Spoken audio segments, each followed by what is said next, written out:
बिस्मिल्लाहिर्रहमानिर्रहीम अस्सलाम वालेकुम। खैर करिए तो ठीक हो। तो अपना मेरा मंजर बाटा तुस मेरे पे यूट्यूब चैनल चलता फिरता टीवी। अज की वीडियो असा सफ़र करना है, बहुत लम्मा सफ़र करना है तो कि जाना है इंशाल्लाह।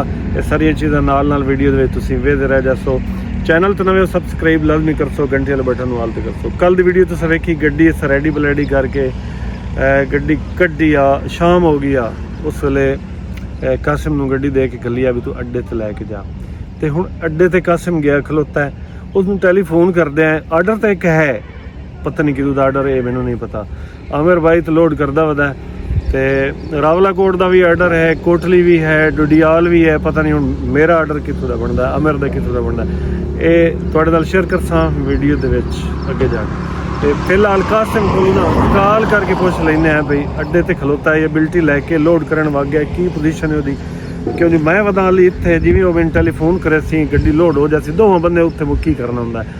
तो वो गड्डी जिवें लोड हो गई मैंने फोन करे सी, मैं तू बाजार रखसा दरिया तो पार अड्डा है, उत्थे गड्डी खलोती है। दरिया चनाब नेड़े नहीं तो 5-6 किलोमीटर।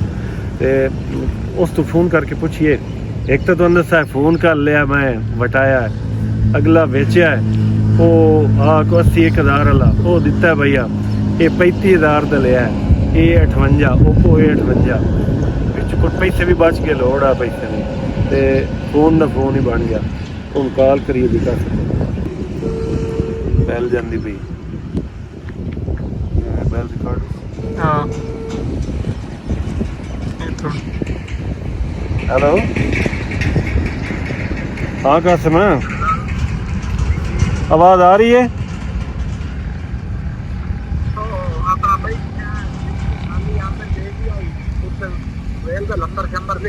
हाँ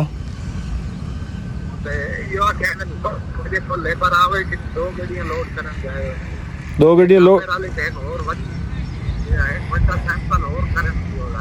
अच्छा वो लेबर आनी है तो अपनी गड्डी लोड आनी। तू कित्थे बैठा है?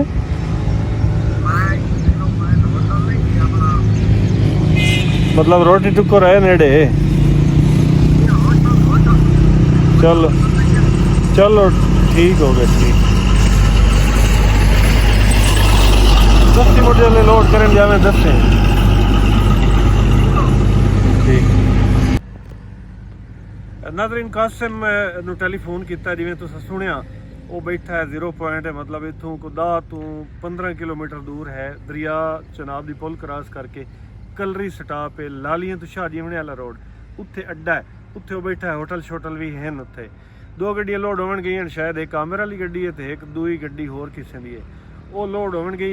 जिवें लेबर उदों हट सी लोड करके वो लेबर अपनी गड्डी लैके जाती लोड करे सी, मतलब सानू शाम हो जावनी दिसती पई है। तो हाली हुण ना एडा हिंडवाना भी नहीं चलिया साडे इलाके। मामू कांजण ते कमाली वाली पासों चलिया पिया हिंडवाना, चंगा उरूज च साडे कोल हाली। हाँ सिंध वाला भी, सिंध वाला तो हुण मुक्कण वाला ही उसी साडे कोल हाली हुण शुरुआत होंदी वधी। तो इंशाल्लाह शाम हो जानी जिवें कॉल करे सी असीं तो स्कूटर ते भज सां।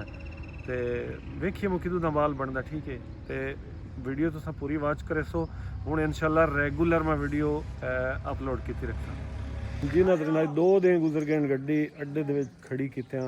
आमिर बिरा साडे नाल गया, वो लोड करके हट ही आया तो अपनी गड्डी हाली तक लोड कोई नहीं हुई।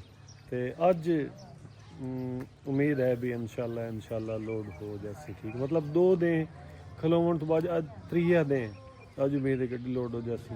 तो कासिम लगे टैलीफोन आया है, उस आखा भी आ जाओ।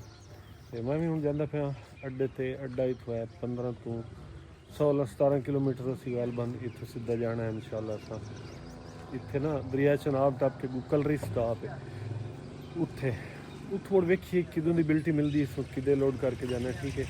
इंशाल्लाह अगली वीडियो दे विच मैं तुहानूं लाजमी दस्सां भी किदों दा लोड आ ते किदे असीं लोड करके जाने। वीडियो बहुत शुक्रिया यार, वीडियो तुसीं वेखी। अल्लाह हाफ़िज़।